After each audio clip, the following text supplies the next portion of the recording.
Before I was the Prisoner of Bangkok, I was a kid in Boston, Massachusetts, and I would watch the Boston Marathon on TV. It was usually shown by the local stations.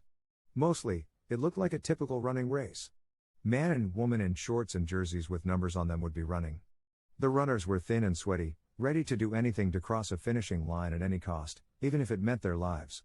What stood out was a man pushing a wheelchair.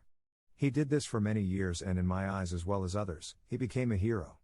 He did the Boston Marathon, even though he would most likely not win the Boston Marathon. It is hard to win a race when you are pushing a wheelchair. Boston Marathon is a hard marathon. It is 26 miles of going up and down hills. Boston and the surrounding suburbs are actually quite hilly. To push a wheelchair for 26 miles up and down hills, you would have to be crazy or extremely motivated. He was motivated and extremely brave for doing such a thing.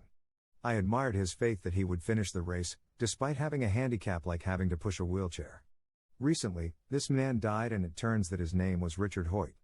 The man in the wheelchair was his son, who was quadriplegic and had cerebral palsy. They had actually stopped doing the marathon in 2014 due to the fact that the father was no longer healthy enough to do the marathon. This duo is a prime example of turning a tragedy into something beautiful. They could have stayed home and watched the marathon on the TV. Instead, they would run the marathon together, and no matter how bad things were, you can overcome them and make something that is truly inspirational. Other people would know that a disability can be overcome in some way, and you can do something that is truly heroic. They will be missed, and wherever Dick Hoyt is, I hope that he is happy and he can finally truly rest on the day of the marathon. He has earned it.